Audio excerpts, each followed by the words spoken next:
Bismillah ar-Rahman ar-Rahim. I begin in the name of God, of the God whose mercy is profound, whose kindness is forever.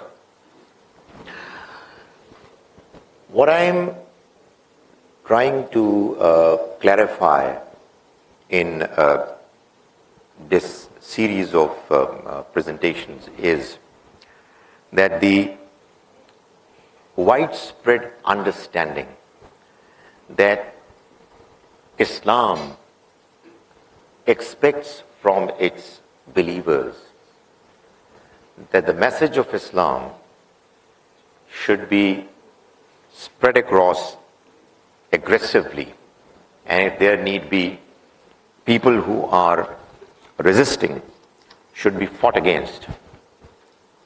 What I'm trying to clarify is that it's an allegation. An allegation made against Islam not just by non-Muslims, but by many Muslims as well.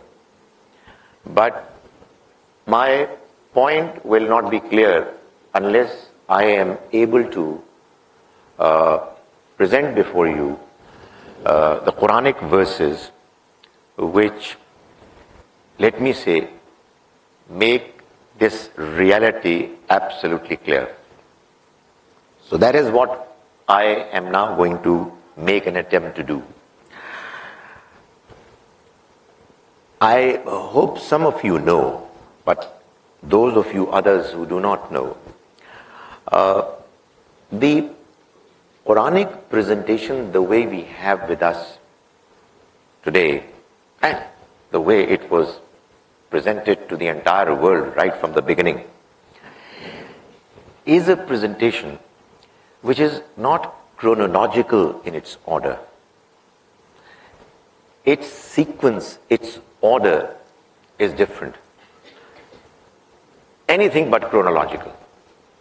So what you have as an intellectual challenge is to understand as to why the Quran, the book of God, has verses and chapters which were revealed in Mecca, followed by those revealed in Medina, followed by those revealed in Mecca, followed by those revealed in Medina, and it goes on.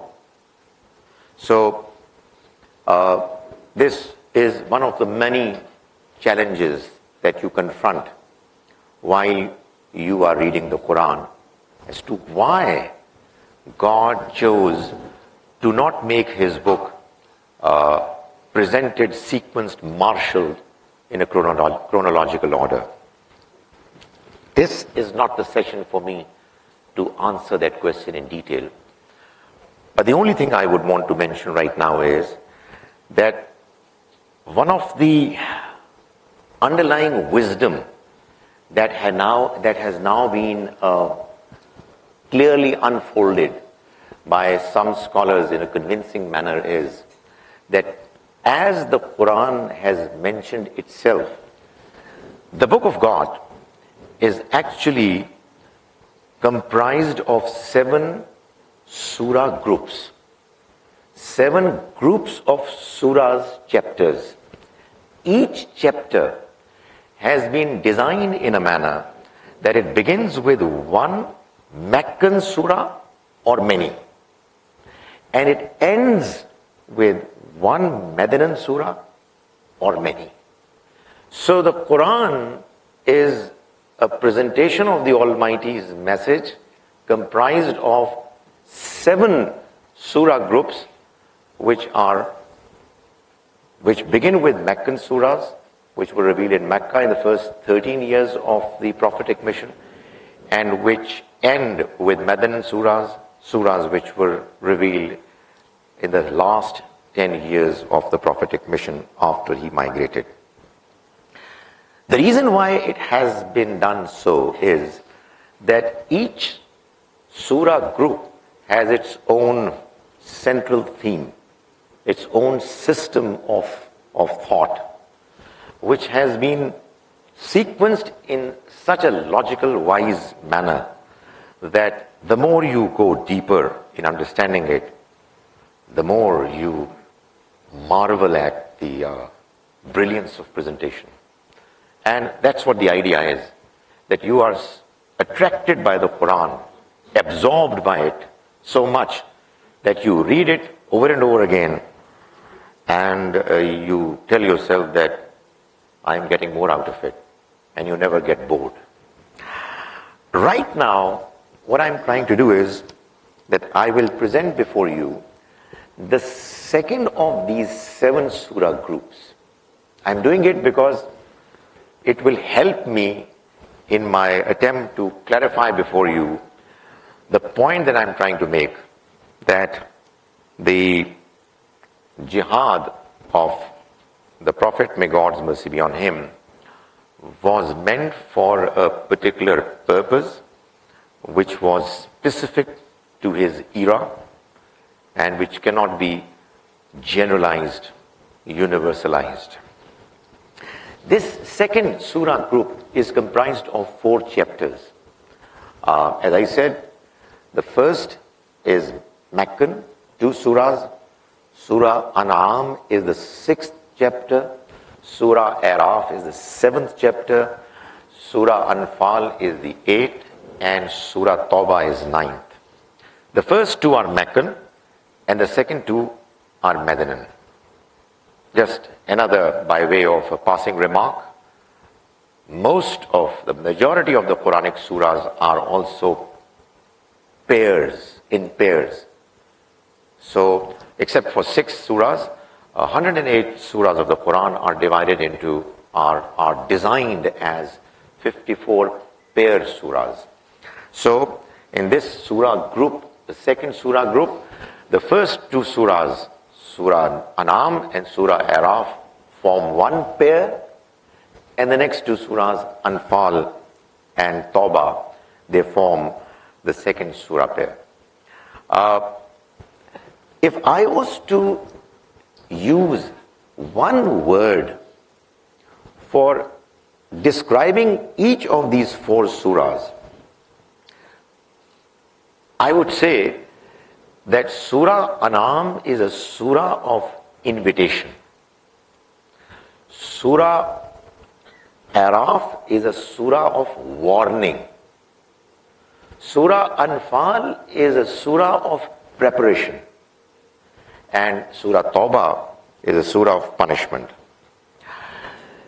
If you ask me what exactly is the basic central theme of the entire surah group, I will answer it by looking at the paper right before me, in which I have written the translated version of my mentor, Javed Ahmed Ghamdi Saab's brief mention of the theme of these 4 surahs put together forming a surah group. The theme is the establishment of conclusive evidence, Itmam-e-Hujjah, on the polytheists. Itmam-e-Hujjah is the communication of the message of God to the people, to the addressees, in a manner that there remains no excuse whatsoever for the people who have received it and who reject it. So all possibilities of excuse are removed. It is communicated so clearly, so convincingly, that the chance of somebody having a reason, a justifiable reason to say no, the chance is removed. So establishment of conclusive evidence on the polytheists of Mecca and the surroundings, cleansing and purification of believers, and God's final implementation of punishment. That's what this surah group is all about. The manner it has been sequenced is this, that in the first surah, the Almighty is describing in considerable detail the invitation that was extended to the polytheists of Mecca and its surroundings. They are being convinced that this message is from God. This is making sense. It is natural. This is the same message that was delivered by Abraham, the great messenger prophet, whom you also believe and take pride in claiming that you are his descendants. So believe in it. That's Surah An'am, the 6th chapter. The 7th chapter, Surah Araf, immediately following, is warning the people of Mecca and its surroundings that, look here, if this message that has been delivered to you convincingly, if you're going to say no to it, then be ready for getting punished by being annihilated, removed from the face of this earth. Because this is what was the fate met by the earlier people, who likewise were visited by the messengers of God. They said no to their message and they were destroyed. Remember, I mentioned in the earlier session that in Surah Araf, the 7th chapter, there are stories after stories of the messengers of God who delivered the message to their respective people and they were punished. So that is Surah Araf. Then we have the Medinan Surahs. In the Medinan Surahs, the Almighty mentions the application of the principles that are described in the Meccan Surahs.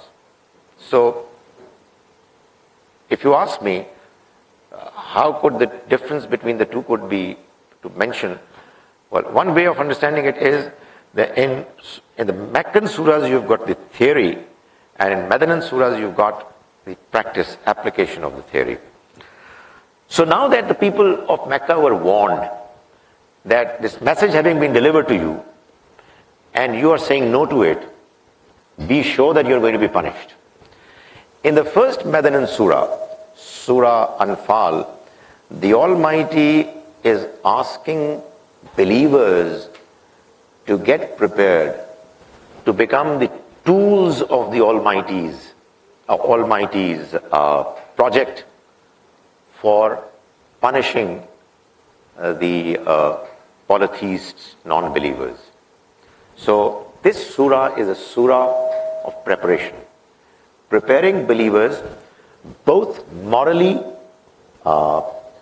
spiritually, as well as militarily. They are being urged to become befitting part of the scheme of the Almighty to inflict his punishment on those who have rejected the message of God coming to them convincingly from his messenger. And Surah Tawbah is a surah of punishment. It describes the punishment of the Almighty that was sent to the people who rejected the last messenger of God. That's why, not surprisingly, it does not begin with Bismillah ar-Rahman ar-Rahim. Because in Bismillah ar-Rahman ar-Rahim, you are invoking the names of God which describe him as merciful, whose mercy has no limits, whose mercy is everlasting. So the message of punishment was inconsistent with the theme of the surah, and therefore the customary beginning of surahs, chapters, in this particular case, was not followed. So if I tell you the mentions of, I tell you the titles or words for each surah again, Surah Anam invites, Surah Araf warns, Surah Anfal prepares, and Surah Tawbah mentions the punishment. This punishment was inflicted upon three different kinds of groups of people. The polytheists were punished by being killed, as indeed were the earlier people who were punished by being killed, in their cases through natural calamities, in this particular case through the swords of the companions. There were people who belonged to the category of the people of the book. They were not declared to be the ones who would deserve to be killed. They were allowed to survive, but their survival was under the condition that they will pay jizya and they will remain as lesser people, second-rate citizens. This was also a punishment to a group of people who were living in the Arabian Peninsula, who received the message of God through his messenger, and who yet did not accept it and believe in it, and therefore they were also considered eligible and worthy of being punished. The third category of people who were punished were the hypocrites. The hypocrites were people who declared themselves as Muslims. So they were the most difficult of them all. And therefore, the largest segment of the surah deals with their case, because they are the ones who are difficult to be identified. They mixed up with Muslims, and therefore their treatment was done in a manner that the Almighty exposed them by requiring Muslims to go through different trials which true believers went through successfully, but the ones who did not have faith and commitment were not able to go through. So this is one way I can tell you that the Almighty's law of punishing the enemies of His Messenger was described in the Quran. The second part of my description is a mention of a particular passage in the Quran wherein the Almighty is mentioning that the Messenger of God was forced to leave Mecca. He and his followers were not just opposed, many of his followers were persecuted. He himself had to face different kinds of trials and tribulations through their hands. And the end result was that life was made so difficult that the Messenger had to ultimately leave Mecca and migrate to Medina. The Quran says, وَإِن كَادُوا لَيَسْتَفِزُّونَكَ مِنَ الْأَرْضِ. They almost provoked you to expel you from the land. From the land means the land of Mecca. لِيُخْرِجُوكَ مِنْهَا, so that you leave this place. وَإِذًا لَا يَلْبَثُونَ خِلَافَكَ إِلَّا قَلِيلًا. In that case, they would not have lasted after you except for a brief period. This is a reference to God's rule, His policy. Whenever a messenger of God who has delivered the message to his nation effectively shall be forced to leave the place where he delivered the message, no sooner shall he leave the place, there will come the punishment of the Almighty. So when the Almighty referred to this migration towards Medina, He mentioned that they are not going to survive for very long. And God Almighty mentions that this will happen because سُنَّةَ مَنْ قَدْ أَرْسَلْنَا قَبْلَكَ مِنْ رُسُلِنَا وَلَنْ تَجِدَ لِسُنَّةِ اللَّهِ تَحْوِيلًا. This is because it is God's sunnah, it is God's rule, it's God's policy that He has always followed in the case of all messengers who came before you, and you will find that God's policy never changes. You would never find وَلَنْ تَجِدَ لِسُنَّةِ اللَّهِ تَحْوِيلًا. You will never find that God's policy, His rules would change. In other words, the Almighty is mentioning that if they are going to force you to leave this place, then they will have it. They're not going to be spared, because this is what I have been doing in the case of all earlier messengers as well. When they forced their respective messengers to leave the land, those people were punished by the Almighty one way or the other. Now, how did this punishment take place in the case of the enemies of the last messenger? The Quran describes it. It describes it in Surah Anfal, the 8th chapter, and Surah Tawbah, the 9th chapter. I mentioned that the 8th chapter is a chapter of preparation. Invitation, warning, preparation, and punishment. But I am now saying that the 8th chapter describes a part of the punishment.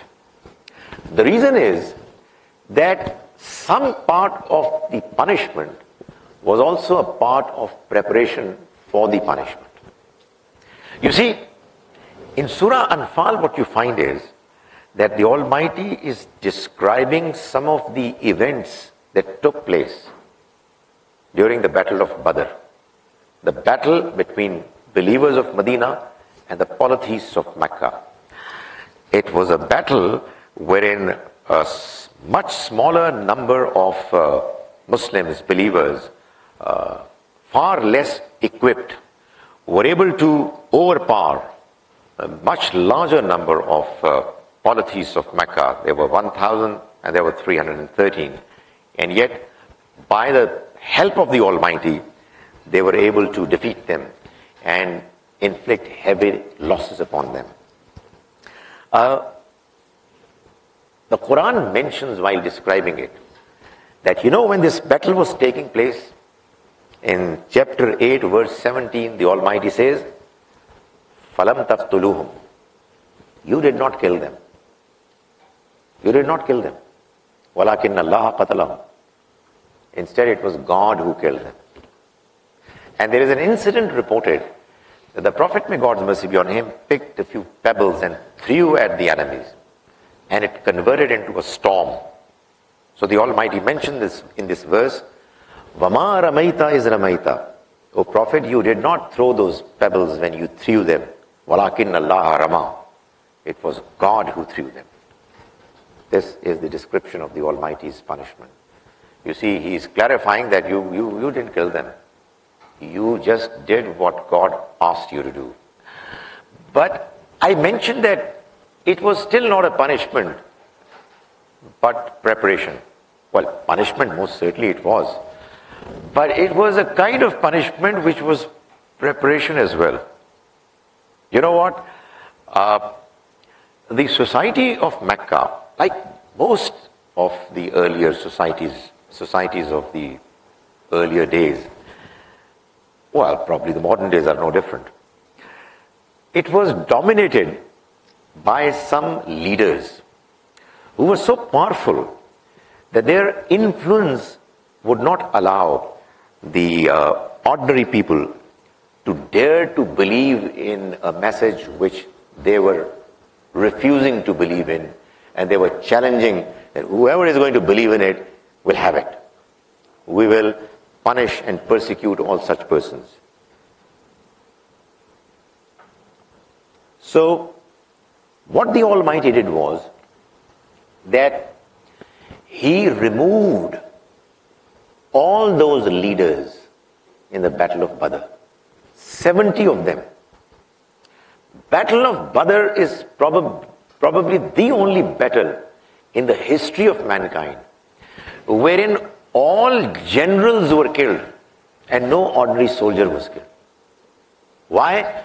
Because it was the Almighty's plan, His design, that the people who had become a barrier, a wall between ordinary commoners of Mecca and the message of God, they should be removed. And they were removed. And that was a preparation for the rest of the people to either believe or be likewise removed. So, in Anfal also, wherein the Almighty mentions this battle, He is saying that I did it. You didn't do it. But we move on. The next chapter, as I said, is the chapter of Tawbah or Barat. And it begins without the mention of Ar-Rahman Ar-Rahim, the merciful God whose kindness is forever. It clarifies from the very beginning that these people, polytheists, they are not going to be spared anymore. Tell them that beyond the deadline of these sacred months, wherever they are going to be found, they'll be killed. They have lost the right to live anymore. They were given the opportunity to believe. They were provided with evidences after evidences. They had the privilege of being the contemporary of the Messenger of God. The Word of God was revealed in their language. They were the people who more than anybody else could see that this text cannot be from anyone except God. And yet, they rejected it. And when the Almighty removed the leadership, that could be one reason why they could say no. And some of them still insisted that they are not going to believe. The Almighty then declared that beyond the deadline of those sacred months, that is, the month of Zulhajj is a sacred month, and beyond that is the month of Muharram, when these lapse, then they are going to be eliminated. And the Almighty mentions clearly in the 14th verse the fact, قَاتِلُوهُمْ, fight against them, يُعَذِّبْهُمُ اللَّهُ بِأَيْدِيكُمْ, God is going to inflict His punishment upon them through your hands. يُعَذِّبْهُمُ اللَّهُ بِأَيْدِيكُمْ, God is going to give them azab through your hands. I ask people who say that, where is it written that God punished them through the companions of Prophet? Well, what can be clearer than this? God does not contradict Himself by saying on the one hand that you cannot kill a single individual and then telling people that you go ahead and kill them. This was a special project. This was something which people didn't do on their own behest, on volition. It was not a part of the Sharia law. It was a specific project which could only be implemented when divine revelation was getting revealed from the heavens. And it cannot be generalized. This is what the Quran itself is clearly mentioning. There is another mention in Surah Muhammad, the 47th chapter, verse 4. God is answering a question which obviously many people would ask. But why? Why should these people kill? I mean, why not God do it Himself? Well, He says, وَلَوْ شَاءَ اللَّهُ لَنْتَصَرَ مِنْهُمْ. Had it been God's will, He could have taken revenge and punished them Himself. وَلَكِنْ لِيَبْلُوَ بَعْضُكُمْ بَعْضًا. But He decided that He wanted some people to be tried, tested through others.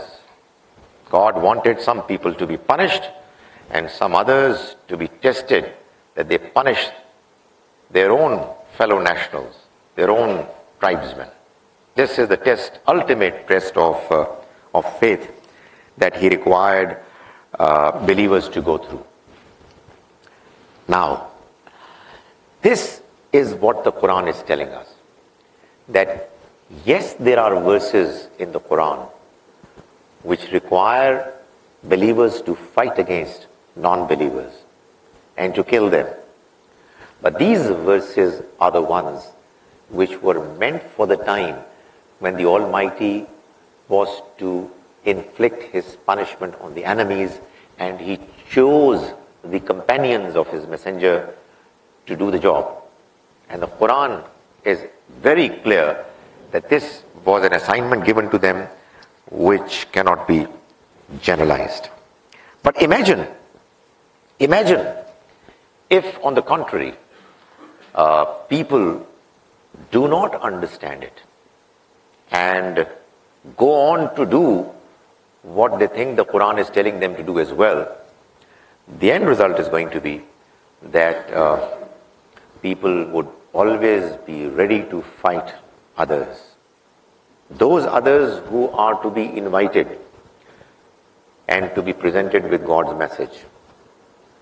You cannot blame others for not accepting His message, except in case you have a certain information knowledge that those others are not accepting it, despite knowing from inside clearly that is from God. Who is going to claim that? Who can do that? Nobody. Not even the prophets used to do it. It was only through divine revelation that the prophets would be informed that, look here, now they do not deserve any further relief and mercy. So we know that the Prophet, may God's mercy be on him, was the most kind, merciful, forgiving person. But the Almighty asked him to not be kindly inclined towards these people because they do not deserve God's mercy anymore. So, for example, the Quran mentions in a passage, Ya ayyuhan Nabi, O Prophet, Jahidil kuffara wal munafiqeen. You fight against these non-believers, rejectors of the truth, and these hypocrites. That is, don't continue with your policy, with your attitude of kindness towards them anymore. God is saying, I am telling you to now be firm against them because they don't deserve your kindness anymore.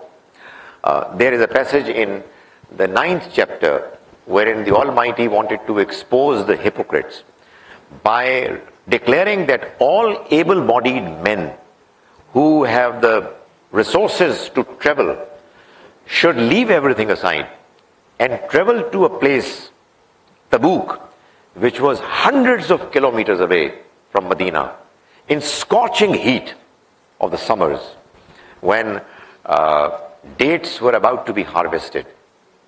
And it was a test, a trial of belief. And God Almighty decided it because He wanted to distinguish believers from hypocrites. Believers would have no problems in going for the journey because it was a privilege to follow the Prophet and to follow the Almighty's instructions. And the hypocrites would in no way be prepared to go because for them it didn't make sense. Why should they go? In an expedition and a journey involving so much of hardship. So that was the Almighty's scheme. But it seems that the Almighty did not communicate this scheme very clearly to the Prophet to begin with. And it so happened that some of those hypocrites came to the Prophet, and he, being what he was, kind, forgiving, merciful, always, he allowed them. They came and said, they presented with some excuse. Could it be that we stay back? We have some real problems. There's something that needs to be done at home and so on. My wife is not well, or whatever. And the Prophet, he said, okay, don't go. The Almighty in verse 43 of this chapter, 9th chapter, says, Afallahu anka. O Prophet, may God forgive you. Lima azinta lahum. Why did you permit them? Hatta tabayyana laka. Until such time that it should have become clear to you as to who are the people who are truthful and who are the ones who are liars. So what I'm trying to say is that this chapter is mentioning the fact that these people are to be punished, and for that purpose the Almighty designed a scheme wherein the three different categories of the rejectors of truth were taken to task. I just want to draw your attention to the fact that if the understanding that I am presenting before you, which you have every right to reject, to criticize, to question, but if, for instance, imagine for a while that is what God is saying, that the verses that are talking about qital, fighting against the enemy, are the verses which were meant for a particular time and were meant to punish the enemies of the Prophet, which is what never happens other than outside the era of the messengers. Imagine if it's true, and there are people who are generalizing it, and they are presenting before Muslims, believers, verses like these, and urging them to wage a war against the non-Muslims. That is going to motivate them, move them. And honest to God, God is the most effective in His presentations. This verse 111 in Surah Tawbah, the 9th chapter, says, Inna Allah ashtara min al-mu'minina anfusahum wa amwalahum bi anna lahum al-jannah. God has purchased the souls and the wealth of believers in return for the paradise. This is the starting point of the invitation that the Almighty is extending to believers. God has bought the souls and the wealth of believers in return for the paradise. What do the believers do in turn? يُقَاتِلُونَ فِي سَبِيلِ اللَّهِ. They fight in the way of God. فَيَقْتُلُونَ وَيُقْتَلُونَ. They kill and they get killed. That is what they're supposed to do. وَعَدًا عَلَيْهِ حَقًّا فِي التَّوْرَاةِ وَالْإِنْجِيلِ وَالْقُرْآنِ. It is God's promise, binding promise on himself, mentioned in Torah, in Injil, Gospels, and in the Quran. وَمَنْ أَوْفَى بِعَهْدِهِ مِنَ اللَّهِ. And who can be more firm in commitments, in fulfilling commitments than God? فَاسْتَبْشِرُوا بِبَيْكُمُ الَّذِي بَايَعْتُمْ بِهِ. Rejoice the commitment, the understanding that you had with your God. وَذَلِكَ الْفَوْزُ الْعَظِيمُ. And this is a huge success. This is a big success. These are the kind of verses which the extremist Muslims are reciting before believers. And I tell you to do anything, you can't stop them, because they are reading the Quran before them. And I and you or any attempt to incline them to peace would fail, except for one. And you tell them confidently, convincingly, that this verse is not addressing you. And if you are going to do it, you will fight against God. You will kill people for which you got no justification whatsoever. And instead of the paradise that you think you are being promised, you might find yourself in the hell. And this is what I'm saying is because if you read the Quran in the right manner, and you read it as a book which is free from contradiction, there is no way that this verse and verses like these can be presented as urging believers to fight against the non-Muslims who have not even been properly presented God's message. I mean, are you comparing yourself with the messenger of God who delivered the message for 13 years and then for subsequent years in Medina with the Quran, which was couched in a language, Arabic, that was the language of those people? The Arabs of today are not in a position to appreciate the Quran because as much as the people who were the contemporaries of the Prophet.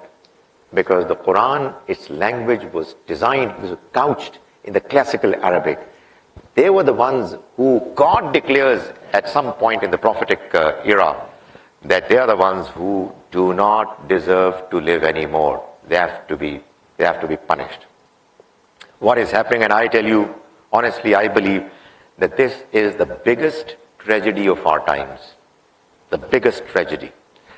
That these verses have been generalized and they have been presented by people, by Muslims to fellow Muslims, to urge them to fight non-Muslims as a part of the package deal that God is offering them for them to sacrifice their funds and sacrifice their lives in return for the paradise. Nobody can defeat this rhetoric, this narrative, unless there is a stronger narrative, more convincing presented, and that is what I am humbly attempting to do. Honest to God, we Muslims have got only three possibilities, three alternatives. Agree with ISIS, Daesh, etc., and join them. Because they are telling you that these verses are requiring you to fight the enemy. If you are convinced, go with them. Or accept what we are saying. If you are convinced, you understand this message, and you let everybody know that this is what the truth about is. Or third, languish in hypocrisy. Close, shut your eyes, and do what your desires tell you to do. Don't bother to look at your religion. Because these, I have mentioned only one verse before you. There are verses after verses. Imagine the Quran is saying that if your love for your parents, your children, your relatives, your nation, your homes, your business, etc. If your love is bigger, greater, stronger than the love for going in the way of God for jihad and get lost and wait for God's decision. This is what the Quran is saying. And this is what these people are telling their listeners, those who are listening to them, as if this is meant for them. How can we stop them? That is why, you see, people are surprised that, you go to the UK and you find that Muslim parents, they're surprised that they send their kids to the universities to study. And they are picked by these people, extremists. And they convince them. And they are lost in Syria somewhere. They just disappear. Why? Because these are strong verses. This is a very strong message. And if it hits somebody, well, he would go. You have no choice. And as for others, if this message is making inroads into your minds and hearts, you've got to ask yourself, is it meant for me? Well, then I tell you, go to Turkey and then on way to Syria. Probably because there are no airlines taking you directly to Syria. Join them. But if that is not correct and what I'm saying is correct, then understand this message and make it a point that while do everything else that you're doing, which is not wrong, well, spread across this message. Or else the third choice I already mentioned to you. It's too embarrassing to be repeated. Thank you very much.